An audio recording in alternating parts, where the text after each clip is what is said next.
कहते हैं कि जीवन से बड़ा कोई विद्यालय नहीं और कठिनाइयों से बढ़कर कोई परीक्षा नहीं और समय से बड़ा कोई शिक्षक नहीं। तो समय का महत्व दे, सही समय का इंतज़ार बहुत ज़्यादा ज़रूरी है जीवन में। विचलित होने से काम नहीं बनता है, समय का इंतज़ार करना पड़ता है। सही वक्त आने पर सब कुछ मिलता है जीवन में। समय का सदुपयोग जीवन के लिए बहुत ज़्यादा ज़रूरी होता है।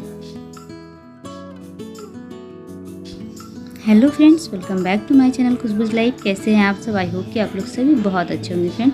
सो फ्रेंड, मॉर्निंग का टाइम है, 4:51 हो रहे हैं। तो सुबह सुबह मैं आज उठी हूँ। आज है वट सावित्री का व्रत है मेरा। तो सुबह से ही उठ गई हूँ कि जल्दी से नहा धो के पूजा कर लेंगे सुबह सुबह। तो भी सुबह सुबह उठ गए हैं। घर के सारे खिड़की दरवाजे सबसे पहले खोल देती हूँ। लाइट जो रात को जली थी ऑफ करके भी सबसे पहले मैं छत पे आ गई हूँ। तो सुबह सुबह उठ के एक बार खुली हवाओं में प्रकृति के साथ, प्रकृति के पास, उनके पास ज़रूर जाना चाहिए। थोड़ी देर के लिए ही जाएं, लेकिन ज़रूर जाएं। तो अभी ज़्यादा देर तो मैंने छत पे नहीं टहलूँगी, 1-2 राउंड मार के नीचे चली जाऊँगी, क्योंकि काम बहुत है मुझे। आज मेरा व्रत है, पूजा करना है, घर की साफ़ सफाई, पूजा पाठ सब कुछ है। तो स्टार्ट हो गई है यहाँ से दिनचर्या आज की। तो सबसे पहले झाड़ू लगा रही हूँ घर की। तो घर में क्लीनिंग की काम सबसे पहले हो जानी चाहिए। सुबह की साफ़ सफाई समय से हो जाती है तो सारा दिन जो है बहुत ही अच्छा से जाता है। घर की जो साफ़ सफाई है वो हमारे आंगन का बहुत ही अहम हिस्सा होता है साफ़ सफाई। तो सुबह की साफ़ सफाई बहुत ही मायने रखती है, समय पे हो जानी चाहिए। पहले के तो लोग बोलते थे कि सूर्योदय से पूर्व ही घर में झाड़ू पोछा लग जाना चाहिए, बट अभी इतना नहीं हो पाता है। लोग इतनी दिनचर्या बदल चुकी है, रात को लेट सोते हैं तो सुबह इतनी जल्दी नहीं हो पाती। तो यहाँ पे मेरे भी क्लीनिंग के काम हो गए हैं। 5:30 बजे हैं, मैं नहा धो के छत पे आ गई हूँ। कोई भी व्रत त्यौहार होता है तो हम महिलाओं को अलग से अपने सारे काम को समय से करने की दिमाग में एक अलग सी उलझन रहती है कि सारी चीज़ें समय पे हो जाए, मैं जल्दी से सारे काम निपटाती जाऊँ, पूजा पाठ सब कुछ अच्छे से हो जाए। तो जिम्मेदारी बढ़ जाती है थोड़ी सी, और घर परिवार के काम जो है वो तो होते ही होते हैं। तो वैसे ही आज का दिन था मेरा। मैं तो मतलब एक दिन पहले से ही नींद नहीं आती है, नींद उड़ जाती कि कल सुबह उठना है। उठ के अपने सारे काम को एक नियत समय पर पूरा कर लेना है, समय पर सही ढंग से सब कुछ अच्छे से हो जाए। तो इसकी जिम्मेदारी तो पूरी की पूरी हमारी होती है, हम महिलाओं की होती है। अगर हम सोचेंगे तभी हो पाएगा। और आलस तो बिल्कुल भी नहीं आना चाहिए इन सब चीज़ों में। अगर आलस करेंगे तब तो पूरा का पूरा ही सब कुछ चौपट हो जाता है। तो यहाँ पे मैं नहा धो के कपड़े डाल दी हूँ और पूजा की तैयारी करी हूँ। यहाँ पे सारे बर्तन निकाल दी हूँ। पहले पूजा घर को मुझे साफ़ करना है, फिर बर्तन वगैरह धो के पूजा करना है। घर में पहले हम लोग पूजा करेंगे, उसके बाद हमारे घर के पास ही वट वृक्ष है, तो वहाँ पर जाके मैं बरगाछ की पूजा करते हैं। तो अभी मैं पूजा घर को साफ़ करके, पूजा के बर्तनों को साफ़ करके नीचे आ गई थी। फिर साड़ी वाड़ी पहन ली हूँ और पैरों में लगा रही हूँ आलता। तो पूरा तैयार हो के कहते हैं कि आज के दिन पूरे 16 श्रृंगार करके तब जाके पूजा करना चाहिए। तो फिर मैंने भी आके तैयार हो गई हूँ। उसके बाद मैं जाऊँगी पूजा करने। तो अभी मैं आ गई हूँ घर में पूजा करने के लिए। और ये मेरा पूजा रूम है, आप लोग देखें कई बार। तो घर में पूजा हो गई है। कहते हैं कहीं भी पूजा करना हो, कहीं भी जाना हो, तो सबसे पहले अपने घर में पूजा ज़रूर करनी चाहिए। घर की पूजा करके ही बाहर जानी चाहिए। तो घर में पूजा हो गई है और अब चलते हैं, तैयारी करते हैं बरसात पूजने की। हम लोग के यहाँ गाँव में बरसात पूजा जाता है, बरसात बोलते हैं, बरसात ढारते हैं, बर पूजा करते हैं। तो यहाँ पे हो गई हूँ मैं पूरा तैयार। और ये है मेरा खोइंचा। अभी मम्मी जी खोइंचा दे दी हैं, तो खोइंचा को बांध के खोइंचा ले लिए हैं और अब चलेंगे बरगाछ में पूजा करने के लिए। ऐसे तो हम लोग बंगाल में रहते हैं, लेकिन यहाँ पर भी मैंने पूरे रीति रिवाज के साथ बरसात पूजा करने की तैयारी की हूँ। कोशिश की है कि जैसे गांव में किया जाता है हम लोग की बिहार में, वैसे ही करें। तो सारी तैयारी कर लिए हूँ। देखते हैं, सच धज के तैयार हूँ मैं बरगाछ में पूजा करने जाने के लिए।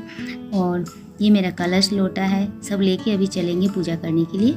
तो तैयार हो गए हैं। अभी सासू माँ और मैं पहुंच गए हैं। ये हमारे घर के पास ही बरगद का पेड़ है, बट वृक्ष, जहाँ पे बहुत सारी महिलाएं पूजा कर रही थी।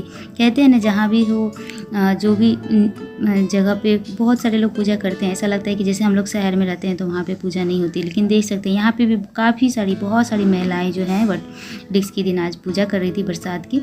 तो मैं भी आ गई हूँ, पूजा कर ली हूँ। अब फेरी लगा रहे हैं बरगाछ में। तो ऐसे ही होता है बरसात की पूजा में। पहले वट वृक्ष में हम लोग जड़ में पूजा करते हैं, फल फूल प्रसाद से, श्रृंगार की चीज़ों से, बड़े भगवान की बर के पत्ते से चढ़ा के उस पर प्रसाद डाल के अच्छे से पूजा की जाती है। पंखा बहुत ही महत्व रखता है इस पूजे में, पंखा का विशेष महत्व होता है। तो पंखा रख के पंखा की पूजा की जाती है। तो सारी पूजा हो गई थी। उसके बाद हम लोग फेरी लगाते हैं, परिक्रमा करते हैं वट वृक्ष की। तो 5 बार, 7 बार, 11 बार जिसकी जितनी मर्जी होती है उस तरह से परिक्रमा लगाते हैं। तो वही मैं अभी यहाँ पे परिक्रमा लगा रही थी वट वृक्ष की। देख सकते हैं यहाँ पे मेरी पंखा जो खरीद के लेके आए थे, पापा जी लेके आए थे गाँव से, क्योंकि यहाँ पे नहीं मिलता है, बहुत ही मुश्किल होता है, यहाँ नहीं मिलता है। तो फिर गाँव में गए थे तो वहीं से लेके आ गए थे मेरे लिए पंखा। तो पूजा यहाँ पे हो गई है मेरी, मैं परिक्रमा भी कर ली हूँ। तो बहुत ही अच्छा लग रहा था पूजा करके, बहुत ही खुशी हो रही थी। बहुत सारे लोग भी आए हुए थे, बहुत सारी औरतें आई हुई थी। तो सब लोग हम लोग साथ में पूजा किए, माता सावित्री की, वट वृक्ष की, सबकी पूजा की। यहाँ पे कथा भी कर रहे थे सब लोग, तो हम लोग भी सुन लिए हैं। और उसके बाद पूजा करने के बाद सब एक दूसरे को सिंदूर लगाती हैं, सारी सुहागिन महिलाएं एक दूसरे को। तो वो सब भी हो गया है और मैं और मम्मी जी कुछ फ़ोटो वगैरह लिए। उसके बाद यहाँ से घर भी जाके पूजा किया जाता है पतिदेव की। तो वट वृक्ष की पूजा हो गई है। उसके बाद घर जाना है, घर जाके भी पूजा करनी है। तो घर में भी हमारा सब वेट कर रहे हैं हम लोग के आने का। तो यहाँ पे थोड़ा सा जो हो रहा था, जो पूजा पाठ का, वो सब हो जाए फिर हम लोग घर चलते हैं। फिर आप लोग को दिखाते हैं कि घर में जाके हम लोग को घर पे जाके क्या करना होता है। बरसात की पूजा में भगवान वट वृक्ष की तो पूजा कर लिए, बरसात माँ सावित्री की पूजा हो गई और आ गए हैं घर वापस। और यहाँ पर पतिदेव की पूजा अब शुरू हुई है। तो यहाँ पे हमारे यहाँ ससुर जी को जल ढारते हैं, जो वट वृक्ष से हम लोग पूजा करके आते हैं और जो जल लेके आते हैं। कहते हैं कि बरसात में ससुर जी के पैरों पे वो जल पहले डाला जाता है, पंखा झेला जाता है उनको ही। तो पंखा का जो महत्व है, यही महत्व है। देखिए पापा जी मुझे पैसा दिए हैं, मतलब आशीर्वाद के रूप में पैसा दिए हैं। उसके बाद मैं पतिदेव के पैरों पे जल ढारी हूँ और उन्हें भी प्रणाम करके पंखा झेल रही हूँ।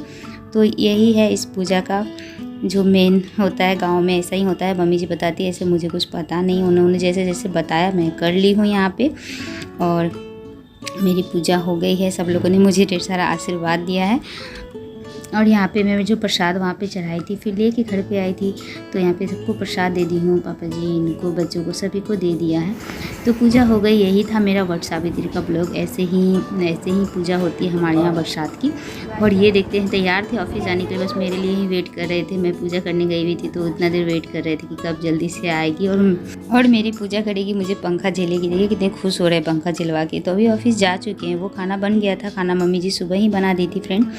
तो आज की वीडियो को मैं यहीं पे एंड करती हूँ। यही था मेरा वट सावित्री का ब्लॉग। आई होप कि आप लोग को मेरा ब्लॉग पसंद आया होगा। आशा करती हूँ कि आप लोग को पसंद आया होगा। तो प्लीज़ एक छोटा सा प्यारा सा कमेंट ज़रूर कीजिएगा। आप लोग की कमेंट का मुझे बहुत ही इंतज़ार रहता है। मुझे खुशी होती है आप लोग के कमेंट को पढ़ के कि आप लोगों ने मुझे कमेंट किया है। तो रिक्वेस्ट करती हूँ कि अपना कमेंट जरूर कीजिए, प्यार दीजिए, सपोर्ट कीजिए। फिर से मिलेंगे आपसे अपने एक नए वीडियो के साथ। तब तक के लिए इस वीडियो से इजाज़त लेते हैं, मिलते हैं अपने नेक्स्ट वीडियो में।